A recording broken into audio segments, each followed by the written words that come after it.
Next हम देखते हैं हमारे कंट्रोल्स कौन से हैं यूजर इंटरफेस के, ठीक है। Input controls are the interactive components in your apps user interface, ठीक है। Android provides a wide variety of controls you can use in your UI, जिसमें बटन्स हैं, जैसे कि हमने बटन्स को यूज़ किया था, टेक्स्ट फील्ड्स को यूज़ किया था। वो हम किसी भी मकसद के लिए यूज़ कर सकते हैं, ईमेल्स के लिए, फॉर्म फिलिंग के लिए जो है ना। मे बी अगर कैलकुलेटर की बात की जाए तो डिजिट्स के लिए बेसिक आप एंटर करें डिजिट्स क्या हैं, या आप अगर अभी तक अपने कैलकुलेटर्स को इस वक्त यूज़ करते हैं करंट वर्जन्स के साथ, तो उसमें जो है ना आपके पास सिंगल डिजिट एंटर करने की या एक ही फील्ड में एक नंबर एंटर करने की ऑप्शन नहीं है, बल्कि आप डिफरेंट उसको वे से ऐड करते हैं। जैसे कि आपने 100 + 200 करना है तो आप एक ही टेक्स्ट फील्ड के अंदर लिख देते हैं। सीक बार होता है ये, जिस तरह से ये है ना, ये सीक बार है कि आप may be zoom in zoom out कर रहे हैं या वॉल्यूम डाउन अप कर रहे हैं, उसके लिए भी यूज़ हो सकती है। चेक बॉक्सेस हैं, ये आपको पता है कि क्या होते हैं, ये वाले चेक बॉक्सेस हैं, ठीक है। और ये क्या हैं, ये रेडियो बटन्स हैं।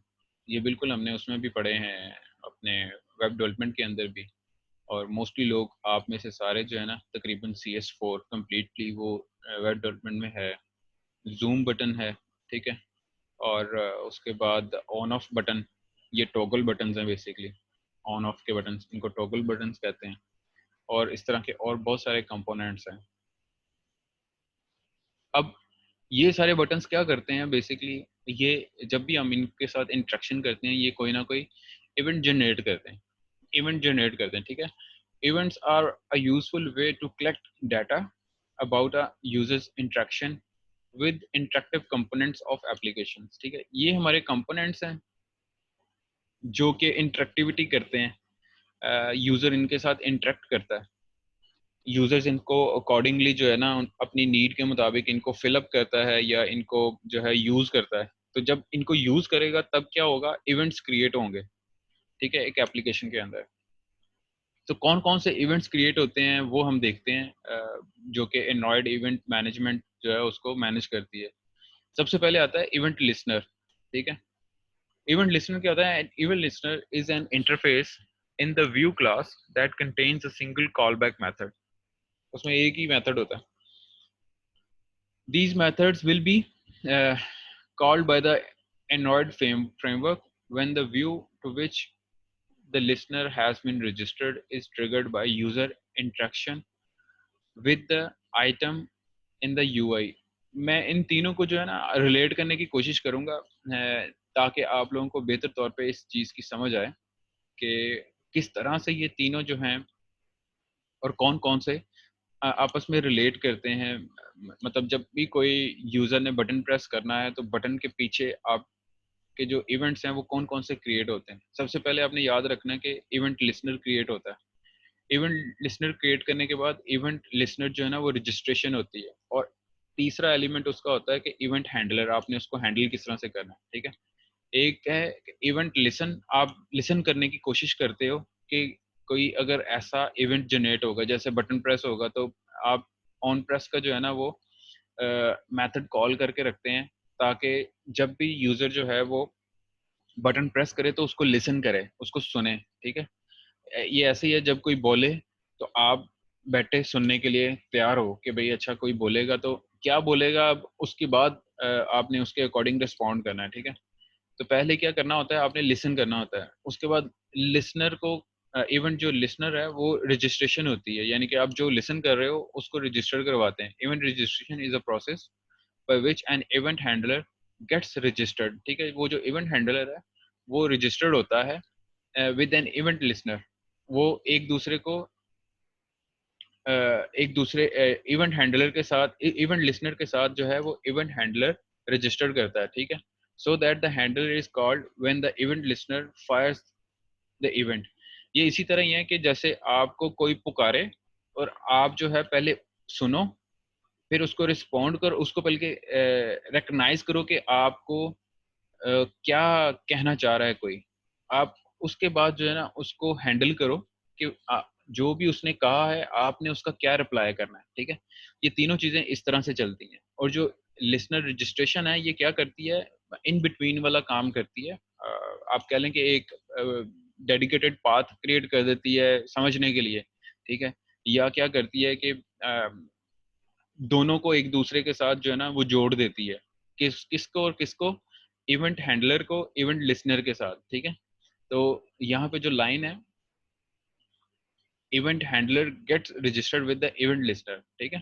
तो ये क्या करती है कि एक ऐसा काम करती है कि जिससे इवेंट हैंडलर को इवेंट लिसनर के साथ जोड़ देती है, ठीक है।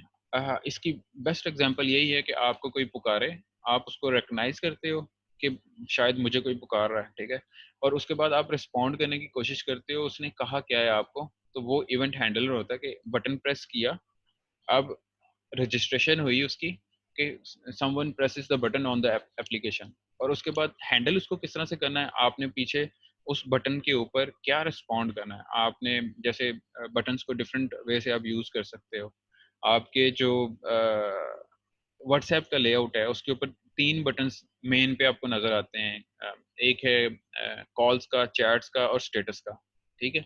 हर एक बटन के ऊपर जब आप प्रेस करते हो उसके अकॉर्डिंग इवेंट हैंडलर जो है उसको आपको जो है वो रिस्पॉन्ड करता है, ठीक है। जब आप कॉल्स के ऊपर प्रेस करते हो तो वो आपको एक लिस्ट व्यू दिखाता है जिसके अंदर आपकी जितनी भी कॉल्स हैं और वो नज़र आती हैं, ठीक है। और इसी तरह जब आप स्टेटस प्रेस करते हो तो उसके अंदर भी आपको एक लिस्ट व्यू नज़र आता है जिसके अंदर मुख्तलिफ नाम नज़र आएंगे आपको, उन नामों के अंदर आप डिफरेंट स्टेटस देख सकते हो। तो होपफुली आपको ये जो इवेंट्स हैं ये इनकी समझ आ गई है कि ये किस तरह से इवेंट्स जो है ना 3 किस्म के होते हैं और किस तरह से काम करते हैं।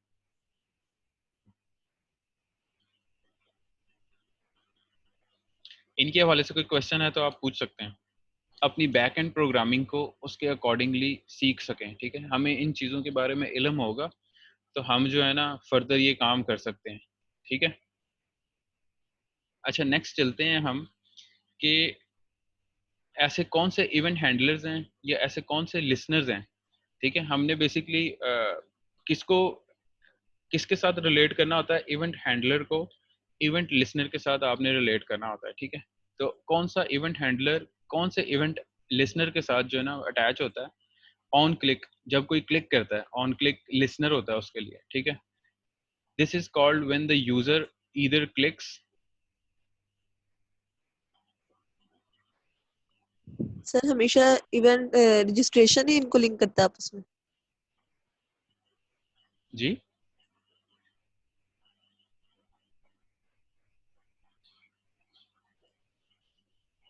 दोबारा पूछें। मैं कह रही हूँ इवेंट रजिस्ट्रेशन ही आपस में इनको लिंक करता है, हैंडलर को हाँ और जी, वो तो लिस्टर। वो बेसिकली रजिस्टर कर रहा होता है आपका कोई भी जो इवेंट आप जनरेट करते हैं, वो इवेंट हैंडलर के साथ जो है ना वो रजिस्टर कर रहा होता है बेसिकली, ठीक है। तो वो एज अ मिडिल मैन काम कर रहा होता है ताकि जो है आपका इवेंट हैंडल किया जाए लिसन करने के बाद, ठीक है।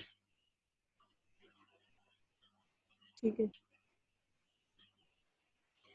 ऑन क्लिक लिसनर क्या करता है जी, this is called when the user either click or touches or focuses upon any विजेट like button, text, image etcetera. You will use on click event handler to handle such events, ठीक हो गया। आप क्या करेंगे, लिसन करने के बाद ऑन क्लिक जो है ना वो इवेंट को हैंडल करने के लिए यूज करेंगे इस मेथड को, ठीक है। वो बटन पे प्रेस करना, टेक्स्ट पे क्लिक करना ताकि आप टेक्स्ट लिख सको।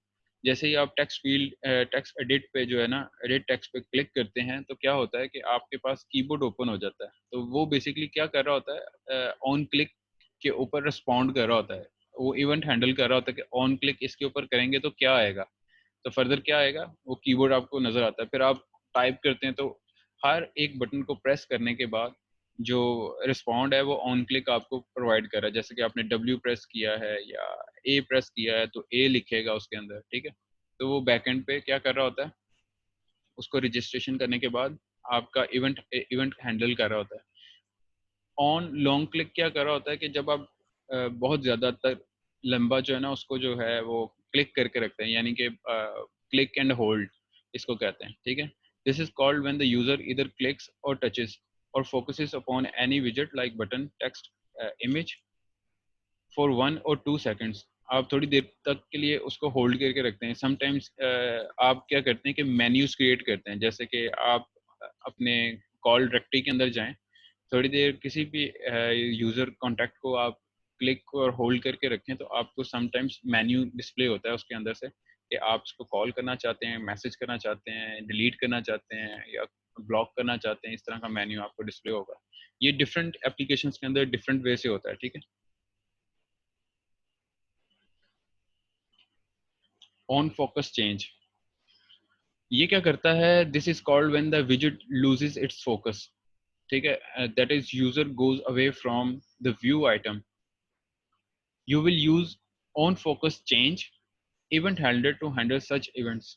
ये कब होता है, जब आप क्या करते हैं, जब कोई भी जो है वो लेट्स सपोज आप एडिट टेक्स्ट के ऊपर क्लिक करते हो, तो समटाइम क्या होता है कि उसका जो है वो बॉर्डर का कलर चेंज हो जाता है, वो हाईलाइट करता है कि इसको सिलेक्ट किया गया। अब आप जब किसी और चीज़ को सिलेक्ट करते हो तो लास्ट वन का क्या होता है कि वो जो बॉर्डर है वो ख़त्म हो जाता है, तो वो जो ऑन फोकस चेंज है ना, वो चीज़ें आती हैं। इसी तरह लेट्स सपोज आपने किसी इमेज के ऊपर, ग्रिड के अंदर इमेज के ऊपर क्लिक किया, क्लिक करने के बाद इमेज जो है ना वो जूम इन हो जाती है, आपके एक ही फ्रेम के अंदर आ जाती है। जब आप उसको वापस लेके जाते हैं, तो ये क्या करता है कि ऑन फोकस चेंज करता है। आप ऑन फोकस जब चेंज करते हैं तो तब आप इस हैंडलर को कॉल करेंगे ताकि फर्दर आप उसके ऊपर ऑपरेशन परफॉर्म कर सकें, कोई भी कोड कर सकें, ठीक है। On key, this is called when the user is focused on the item and presses or releases a hardware key on the device, ठीक है। You will use on key event handle to handle such events. ये वही है कि press करने के बाद जब आपको रिलीज करता है तो आपने उसके अकॉर्डिंग क्या रिस्पॉन्ड करना है, यानी कि बटन आपने प्रेस किया और प्रेस करने के बाद जब आप छोड़ते हैं उसको, तो इसके लिए जो इवेंट लिसनर यूज होता है वो on focus change listener use होता है।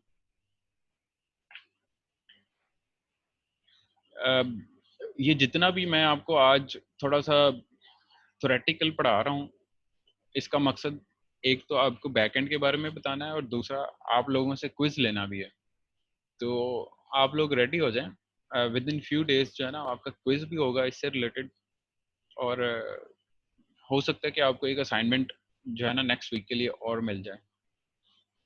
Next event handler on touch है, उसके लिए हम ऑन टच लिसनर यूज करेंगे। ये कब करेंगे, यूजर प्रेसेस द की और रिलीज करता है, और any movement gesture on the screen, जैसे जूम इन जूम आउट करने के लिए, ठीक है, वो जेस्चर यूज होता है, उसके लिए हम ऑन टच यूज करते हैं। On menu item click, this is called when the user touches a menu, selects a menu item. You will use on menu item click event handler. On create content menu, ये क्या करता है जी, when the content menu is being built as the result of the sustained long click, ये वही उसका जो menu create होता है आफ्टर प्रेसिंग लॉन्ग क्लिक, ठीक है। ये कुछ इवेंट्स थे और उनके हैंडलर्स और उनके लिसनर्स थे जो कि आप यूज़ करेंगे मेनली। इसके अलावा और बहुत कुछ है जो कि सब कुछ जो है वो बताया नहीं जा सकता। जब हम प्रैक्टिस करते जाएंगे साथ साथ उनको भी देखते जाएंगे। और इनको बताने का मकसद ये है कि आपके जहन में ये चीज़ क्लियर हो जाए कि जब भी आपने बटन प्रेस करना है, कोई भी अपनी एप्लीकेशन का कोई भी एक्टिविटी करवानी है, आपके जहन में इस तरह के क्वेश्चन हो कि आप क्या करवाना चाहते हैं जब ये बटन प्रेस हो, तो आपको ये पता होगा कि इवेंट लिसन हमने लिसन करना है, उसके बाद उसको रजिस्टर करके हैंडलर के पास पहुंचाना है, यानी कि उसको बाद में हैंडल करना है आपने उस इवेंट को। तो उसके अकॉर्डिंग आपने प्रोग्रामिंग करनी है। फिर कौन कौन से मेथड्स यूज हो सकते हैं इवेंट हैंडलर के और लिसनर के, वो ये हो सकते हैं, ठीक है। और साथ में अगर हमें एक एक्टिविटी को उसका उसका एक पूरा लाइफ साइकिल कंप्लीट करना है, तो हमें ये सारे क्या करने हैं, इनको यूज करना है। On create, on start, in in methods को यूज करना है, ठीक है। तो हम थोड़ा सा आज जो है वो अपनी एप्लीकेशन को देखते हैं फर्दर कि हम उसमें क्या कर सकते हैं। आज मैंने जो एक्टिविटी रखी है आप लोगों के लिए एप्लीकेशन के अंदर, वो ये है कि लास्ट लेक्चर में हमने किया था कि हमने एक सेकंड लेआउट बनाया था, एक ही एप्लीकेशन के अंदर, ठीक है। आज हम देखेंगे, आप पहले सब मुझे ये बताएं कि आप में से कितने लोगों ने वो सेकंड एक्टिविटी जो है वो बनाई है एक ही प्रोजेक्ट के अंदर। मैं असल में उसका रिजल्ट पूछना चाह रहा हूँ, आपने उसको रन करके देखा सलमान?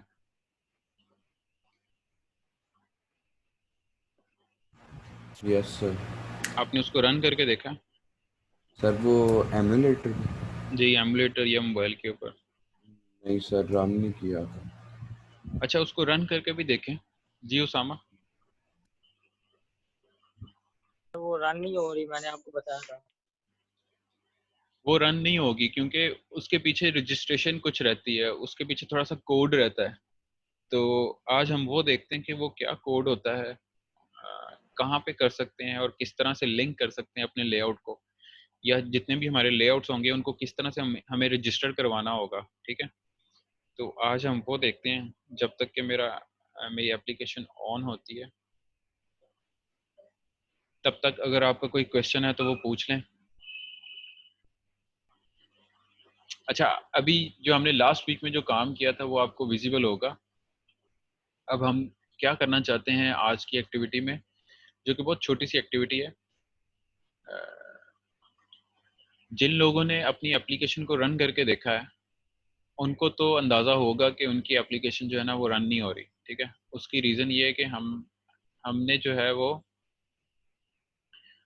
जो एक्टिविटी क्रिएट की थी उसके अंदर, जो एक्टिविटी हमने क्रिएट की थी वो रजिस्टर्ड नहीं की थी हमने। तो हमें क्या ऐसे जो है स्टेप्स करने होंगे कि हमारी एक्टिविटी जो है वो रजिस्टर हो, ठीक है। सबसे पहले हमें क्या स्टेप लेना होगा, हमें उस एक्टिविटी को डिफाइन करना होगा हमारी मैनिफेस्ट क्लास के अंदर, ठीक है।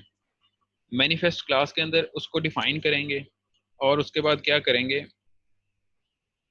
उसको जो भी हमने फ्रंट एंड उसका डिज़ाइन किया है, जैसे कि लेट्स सपोज हमने ये नेक्स्ट ले के नाम से एक जो है वो लेआउट डिज़ाइन किया था, और इस नेक्स्ट ले की हम जावा क्लास बनाएंगे, जैसे कि हमारे यहाँ पे मेन एक्टिविटी डॉट जावा के नाम से क्लास बनी हुई है, ठीक है। हम इसकी एक क्लास बनाएंगे और उसके बाद उन दोनों क्लासेस को किस तरह से इंटरेक्ट करना है, हम मेन एक्टिविटी जो डॉट जावा है उसके अंदर थोड़ा सा कुछ लिखेंगे। सबसे पहले हम करते हैं कि यहाँ पे हम एक क्लास बनाते हैं और इसको थोड़ा सा मैं सिंपल कर लूँ ताकि जो व्यू है वो आसानी से मैं काम कर सकूँ, ठीक है। यहाँ पे मैं एक नई क्लास बनाऊंगा, किसके लिए बनाऊंगा, जो मेरी दूसरी एक्टिविटी हमने लास्ट वीक में क्रिएट की थी। तो न्यू जावा क्लास, ठीक है। अब यहाँ पे आप डिफाइन करेंगे कि जावा क्लास आप कौन सी बनाना चाहते हैं। तो इसका कोई भी नाम ले दें, हमने क्योंकि नेक्स्ट लेआउट किया था तो मैं इसका भी नाम नेक्स्ट जो है वो लेआउट ही रखता हूँ। आपने ये याद रखना है कि जो आपकी क्लासेस होती हैं वो कैपिटल फर्स्ट लेटर के साथ होती हैं, ठीक है।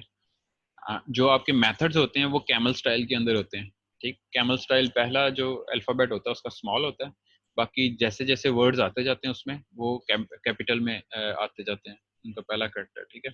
तो मैं यहाँ पे लिखता हूँ नेक्स्ट ले, ठीक है। और बाकी सारी चीज़ों को एज इट इज़ रहने देता हूँ और इसको कर देता हूँ ओके, ठीक है। अब मैं थोड़ा सा रिलेट करने की कोशिश करता हूँ आपको ताकि समझ आए। जो हमारी मेन एक्टिविटी क्लास थी, ये मेन एक्टिविटी, ठीक है, उसका नाम भी हमारी फाइल के नेम के इक्वल था, ठीक है, सेम था। वो एक्सटेंड कर रही थी ऐप कम्पैक्ट एक्टिविटी के से, ठीक है। ऐप कम्पैक्ट एक्टिविटी बेसिकली हमारी मेन क्लास है जो क्या कर रही है, आपको कंपोनेंट्स प्रोवाइड कर रही है, सारे जितनी भी एक्टिविटीज़ हैं उनको प्रोवाइड कर रही है, उनके मेथड्स प्रोवाइड कर रही है। तो हम अपनी नेक्स्ट क्लास को भी क्या करेंगे, एक्सटेंड करेंगे।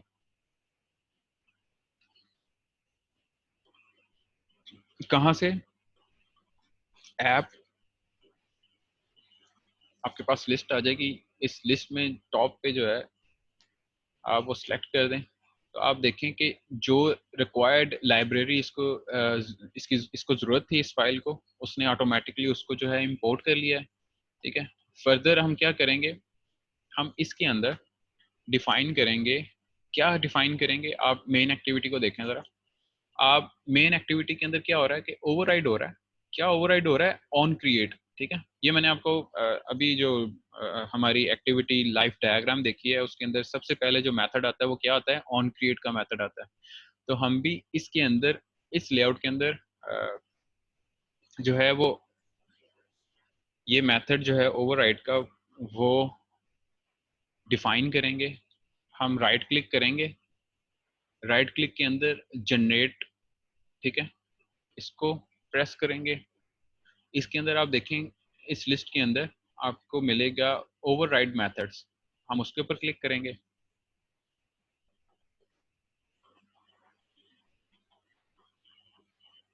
यहाँ पे क्लिक करने के बाद हमने कौन सा मेथड कॉल करना है, ऑन क्रिएट का। तो मैं टाइप कर दूंगा तो मुझे ऑन क्रिएट मेथड जो है ना वो मिल जाएगा यहाँ से, ठीक है, ये वाला। इसके ऊपर डबल क्लिक कर दें या ओके प्रेस कर दें। अब ये देखें, ये मेरा ऑन क्रिएट जो मेथड है इसने कॉल इसको बिल्डअप कर दिया है, इसको लिख दिया है, ठीक है।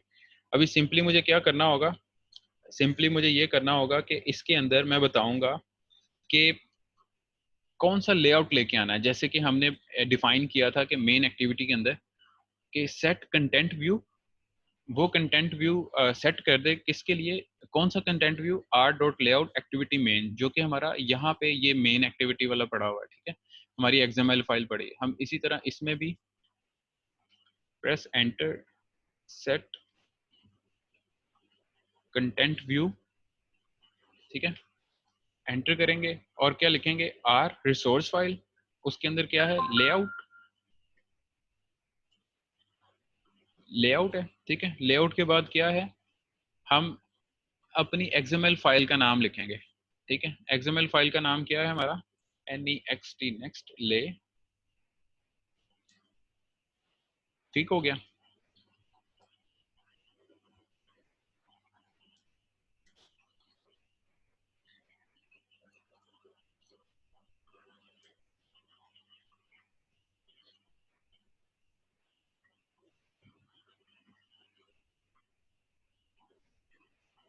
यहाँ पे जो है ना जितनी भी आपने एक्टिविटी फाइल्स क्रिएट की होंगी वो आपको डिस्प्ले कर देगा। आप ये प्रेस करें तो आपकी जो कोड है रिगार्डिंग आपकी नई एक्टिविटी जो दूसरी विंडो है उसके लिए ये कंप्लीट हो गया, ठीक है। अब आपने इस नेक्स्ट ले की फाइल को आपने डिफाइन करना है अपनी मैनिफेस्ट फाइल के अंदर। ये आपका दूसरा स्टेप है, ठीक है। किस तरह से डिफाइन करेंगे, अच्छा, जितनी भी आपकी एक्टिविटीज डिफाइन होती हैं वो सारी आपकी मैनिफेस्ट के अंदर आप बताते हैं, ठीक है। किस जगह पे बताते हैं आप जरा ये गौर करें कि यहाँ पे एक्टिविटी कहाँ पे लिखा हुआ है। आपके एक्टिविटी इस जो हाईलाइटेड है उसके ऊपर लिखा हुआ है, ठीक है। तो